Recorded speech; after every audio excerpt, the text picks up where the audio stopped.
Hey guys, and welcome back to another video. So this time I'm just going to be giving my impressions and thoughts on Warlords of Draenor. Now this is, yes, covering the launch period, but not really in terms of all the various lovely problems that we had to deal with, but more just the game itself, how patch 6.0 is panning out, and my thoughts about general things, and really just right before we start raiding, because Highmaul is, I think, coming out in like 7 days as of the time of recording, or something like that. Anyway, so I'll just go through a bunch of the various elements of the endgame, and, well, I suppose the leveling as well, and give you some thoughts. Now, I'm going to start off with Garrisons, because I suppose that's really the big thing, isn't it? And overall, the Garrison feature has pretty much panned out as I expected. So if you remember back in the beta, I kind of was giving it a solid, like, 7, you know, I was saying, like, it's not the most crazy interesting thing. Yeah, there's a little bit of depth, and yeah, that's kind of satisfying, but nothing revolutionary. However, I did say that one of the reasons, one of the things about the beta is that it's not your own character's Garrison. It's not something that really matters. Whereas, of course, on live, it's our own character that we care about, and that's a very important element of the Garrison. So, what I think has really panned out in live is that yeah, the base system's maybe not that interesting, but at least for now, because it's so tied into the progression and you're so kind of hungry to do things that further your character, well, that's just got that psychological effect, I think, of making Garrisons maybe a little bit more enjoying than their core systems are. Which I suppose right now is turning out pretty well. I've certainly been doing Garrison stuff pretty much religiously. I've got a bunch of add-ons, as I talked about in a previous video. You know, to manage everything on 2 or 3 different characters. I'm doing a lot of missions. I was actually, I think, well, of all the people I know, I'm really pretty far along with missions. I'm nearly getting 630 followers. I've been getting some cool stuff via that, which is nice. The mission system's certainly quite fun, especially when you get 2 scavenger followers on the same mission, and one mission yields 665 garrison resources. God damn.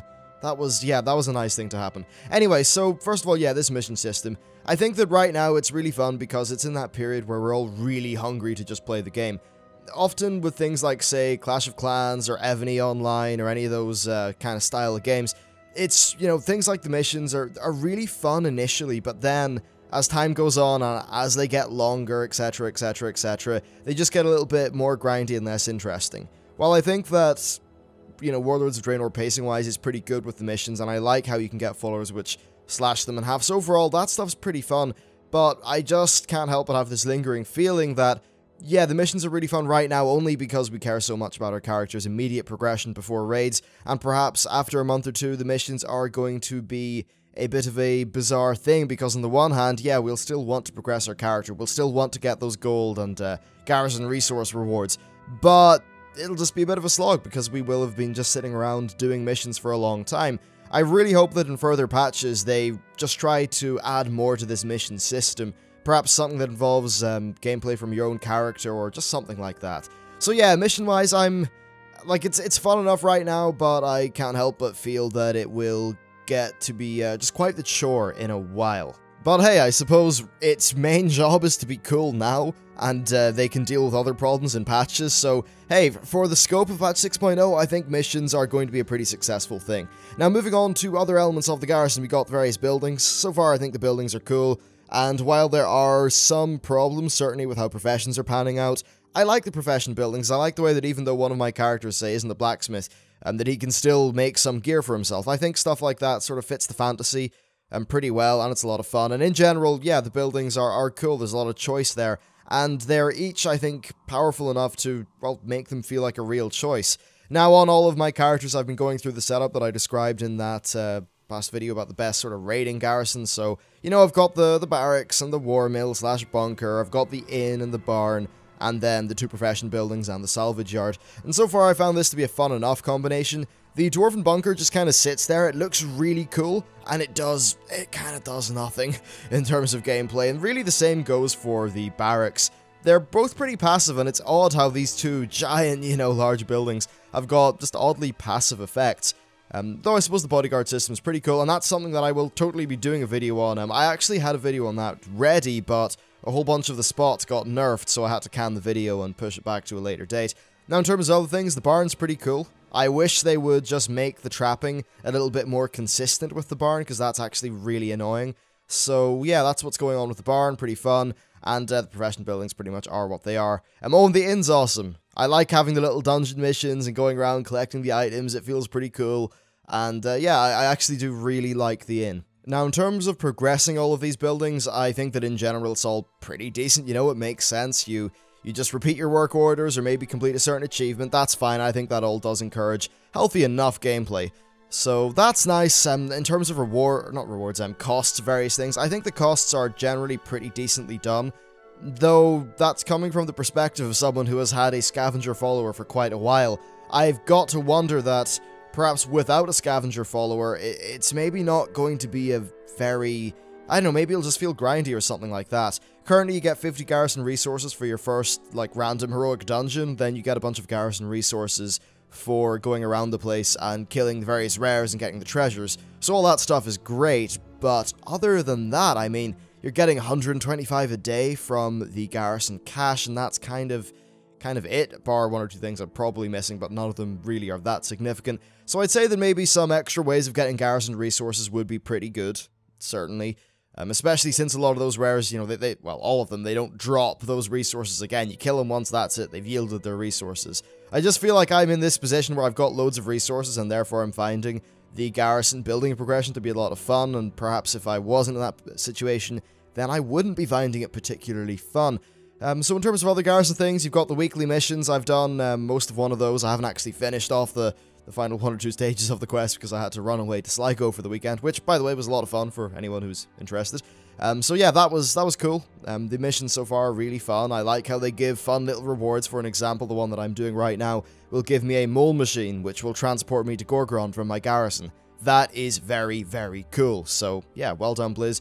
And from just looking through the story missions, they all seem to have pretty cool effects, and I'm definitely happy to see that. So well done, Blizzard. I think they've made an interesting decision in that they're not just giving you a bunch of Apexis crystals at the end of those missions, they're just giving you something that's cool and generally pretty handy for your gameplay. So that's nice. And yeah, I really think that's most of the stuff that I want to touch on the Garrison covered. Basically, right now, the Garrison is a lot of fun, and it's really compelling, and yeah, just a general really awesome system.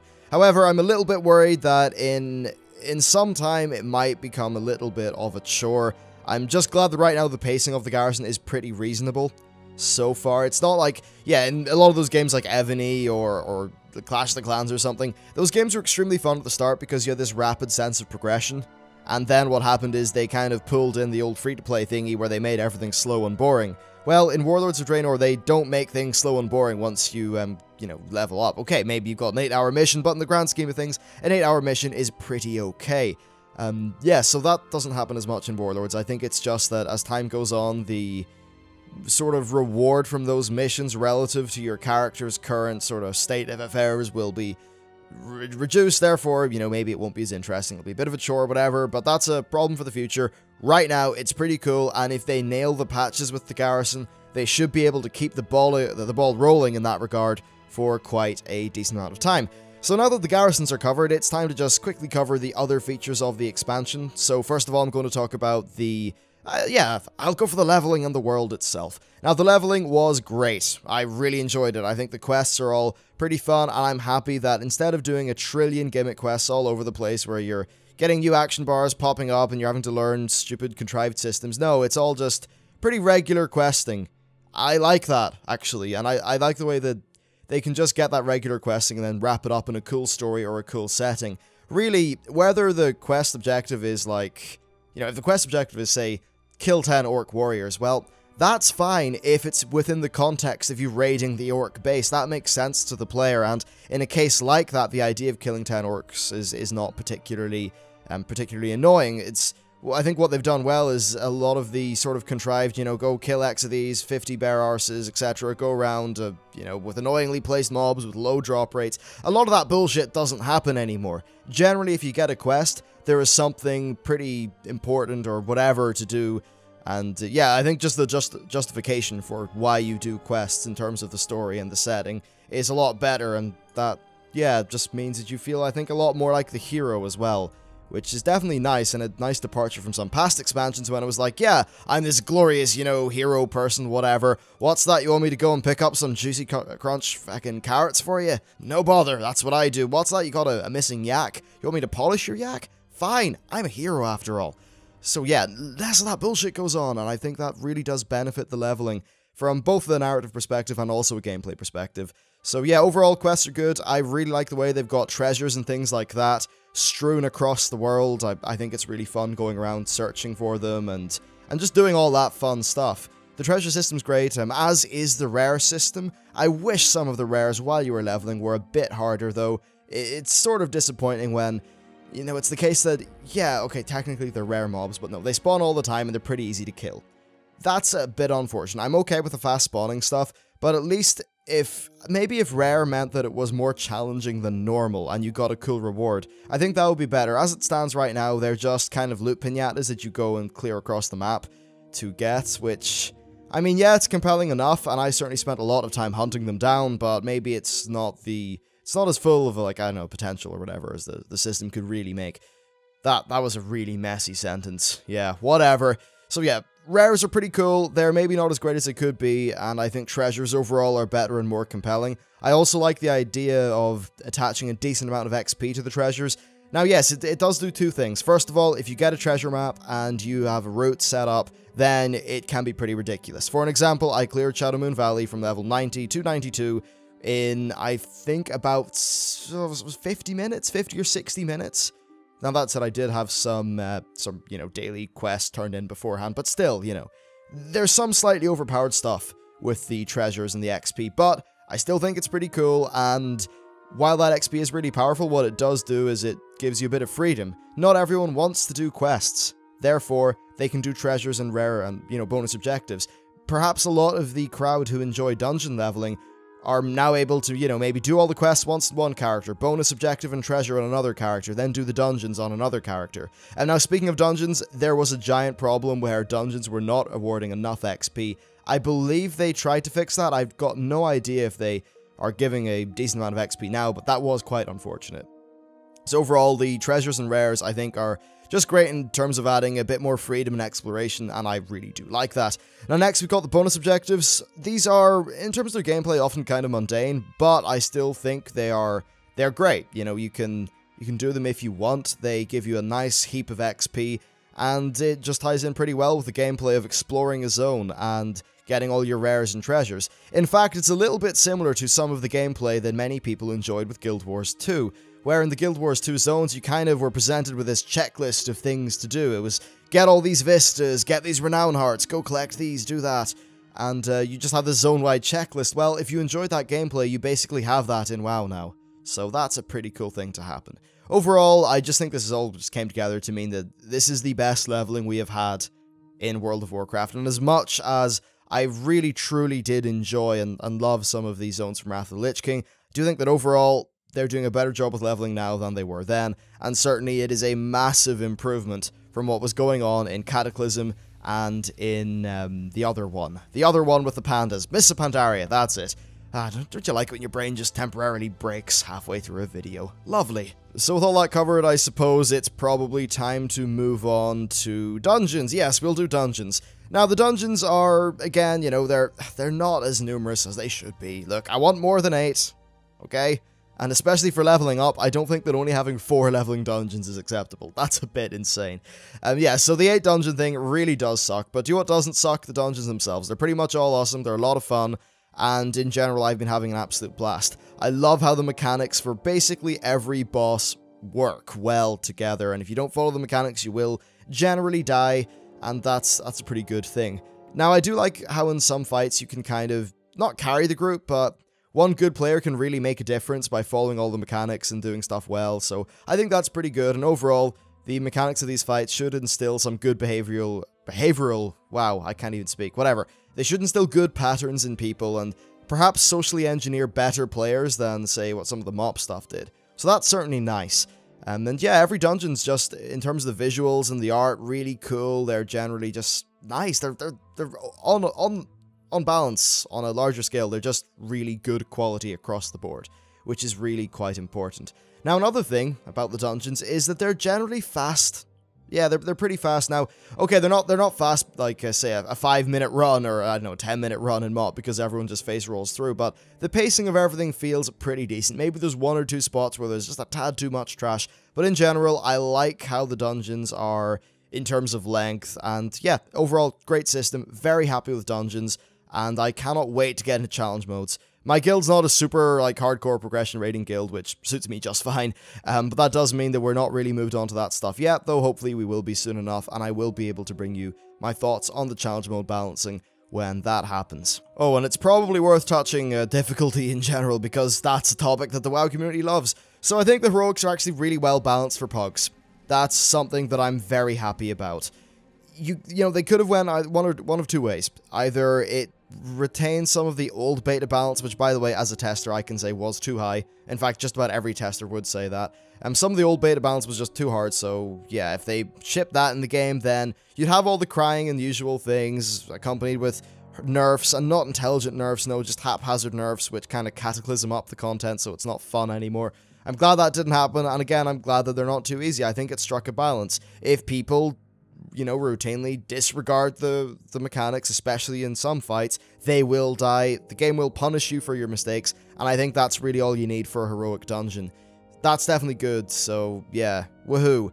I think they could maybe in one or two cases stand to be just a little bit harder, but on the whole, I don't really think that's worth complaining about too much.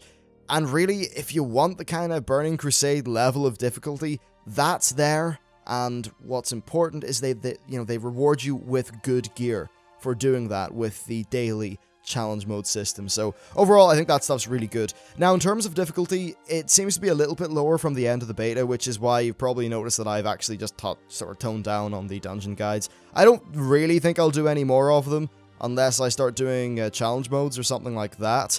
Yeah, that was just a kind of a remnant from a plan that I had because I expected these to be a little bit tougher, but I think as it stands, it's in that really good spot of difficulty where, you know, you're punished if you mess up, but it still provides a decent space for people to learn and grow as players, and that's really what Heroic Dungeon should be in a game with as broad an audience as WoW. Well, with that covered, I suppose I'm just going to talk about gear progression now, because why the hell not? Yeah, gear progression is a pretty important thing to talk about, and first of all, I love the variety of things. I just feel like I can do a lot to get gear, and that's pretty cool. So, you got the Garrison missions, and you got crafting, then Apexis, which I haven't really bothered with too much. I mean, I've done all the dailies, I just haven't bought any of the gear.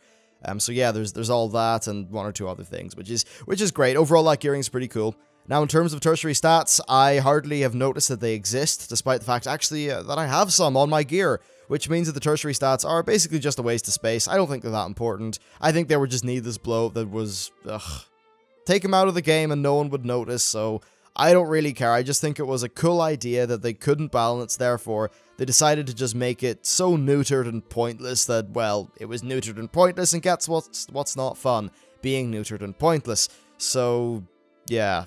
Nobody gives a shit about tertiary stats. Why, Blizz? Why? Right, so their thing. Now, you've also got, say, the Warforged system, and the other things that can be bolted onto your gear which actually matter, like sockets. That stuff is, right now, I think, okay. It's fun enough for Heroic Dungeons, because you can kind of get a little surprise now and then. I get how it could, in some players, instill this compulsion to repeatedly just, you know, Heroic Dungeon, Heroic Dungeon, Heroic Dungeon, 10 hours a day.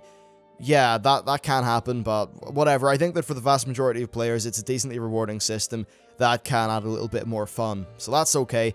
I'm not too sure how it's going to play out for raiding, though. This video is pre-raid, so I'm not really going to touch on that. I do maybe think there might be one or two problems with the really high-end stuff. We'll have to see how it goes. Like, from the perspective of someone who's in a guild which will likely be doing heroics, I'm not particularly bothered about it, and I think it'll probably pan out okay, but I can't see the odd problem popping up.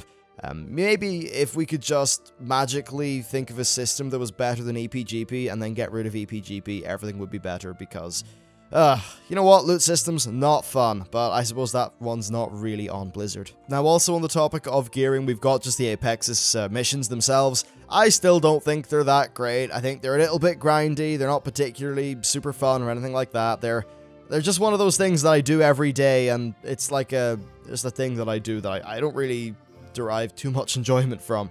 I've just been doing them because, hey, I want that Apexis crystal number to go up because, well, eventually I will spend it. By the way, my strategy with Apexis crystals is to hoard them now and then spend them once I start raiding so I can fit in, or like, you know, I don't know, compensate for any bad luck that I might have when it comes to raid drops. Buying Apexis crystal gear right now doesn't make too much sense because it's easy to get to a 630 item level without it. And, like, what if you buy an Apexis chest now, and then in raiding, you get a chest piece? Now that 3,000 that you just spent is useless. Whereas if you go into a raid and, you know, you do the first few bosses, whatever, then you can start to sort of fill in any gaps with that Apexis crystal gear. So, yeah, that's kind of my current plan at the minute. Hopefully that'll work out, but yeah, that's what I'm doing with Apexis. I just don't think Apexis is particularly fun. I suppose also PvP gearing's worth talking about. I don't know too much about this because, well, Ashran's basically been unplayable for the Alliance in my server. I'll get onto Ashran in a minute. But in general, I think the PvP stuff's pretty cool, and I love how you can get the 675 PvP item level stuff so quickly. It just means that there should be a more level playing field and a reduced barrier to entry for PvP, which is great. Now that I've mentioned PvP, it's time to just fully talk about PvP. I haven't done much of this because Ashran has been unplayable for the Alliance. I mean, what's this? What's going on, Blizzard? You said that the server stuff would be pretty well balanced. It seems like they've got a lot more work to do in that regard. Maybe they could dynamically link and unlink servers to, I don't know, manage the populations. But every time I go to Ashran, there are a bunch of Horde in my base, killing my dudes. There's nothing we can do, and it's just an exercise in futility. Even trying to do the bonus quest thingies in Ashran is an absolute pointless endeavor, which one should not really bother with, because it will take you an inordinate amount of time. So yeah, Ashran's a bloody mess in my server, and I know it's a mess in many other servers. That's unfortunate because Ashran is actually fun enough, especially given some of the changes that were made during the beta, and I would love to engage in that content, but sadly I cannot. Now in terms of other PvP stuff, you've got, say, the skirmishes and all that, which I think are very cool. I like how you can just do unranked arenas in such a quick and accessible format, and I think that while I haven't done that much, I will be doing it in the future, and hopefully it will get more people into PvP. I know that there seem to be a lot of people who are just fundamentally opposed to the idea of PvP. It's like it's this deep-seated philosophical notion that they hate PvP.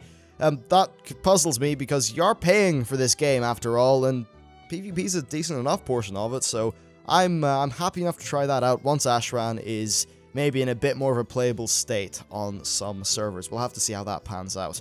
So yeah, I can't really say too much about Ashran at the minute because I can't get there. Now that's really most of what I wanted to cover. I suppose I'll just finish off by talking about the world and the story and the music and all those kind of lovey-dovey things. The world is one of the best they've ever made. You know, the art assets are fantastic. The zones in terms of both how they sort of look in terms of fidelity and then also the just artistic sort of direction behind them are stunning. They're some of the, well, they pretty much are the best yet as a complete package, I think. So that's good. Yeah, it's the best world yet. It feels like a great place to be in, and world is just so important.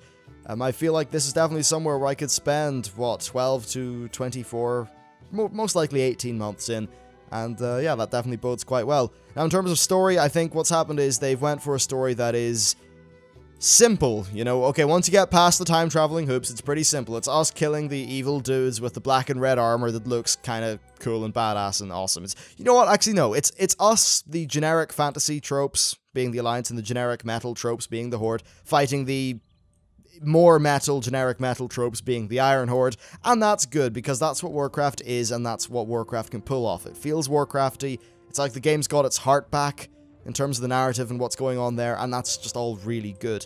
They've also done a brilliant job with adding new characters, like Geralt's fantastic, Durotan's great, Ganar is very cool as well, so all that stuff worked out, I think, fantastically. Done a great job of story, great job of narrative, and as well, there's great music which just matches all that up very well. Music's just so important with nailing the feel, and in general, the music's very good. There's maybe one or two times where I think it's a little bit overbearing or slightly off-piece, just, you know, doesn't really fit too well, whatever, but as a complete package, yeah, I think the sort of narrative, art design, and music is, again, you know, the best overall package that we've got so far, which is really nice to see. And that's really it for this video. You can probably tell it's a very positive, in general, outlook. I think this is one of the best expansion launches in terms of the content that we have got yet. And certainly, if you look at the 10 million increase in subscribers with a likely, you know, a further increase being highly likely given the Asian release of the game, I think that, well, makes sense to everyone. The game is shipped with excellent content, and Blizzard have been rewarded by having more people subscribe to the game. Overall, it's a win-win. We'll just have to see if they're able to keep the ball rolling and keep those subs up. But yeah, that's it for me. Let me know what you think about the expansion so far down in the comments. Thank you very much for watching the video, and I'll see you next time.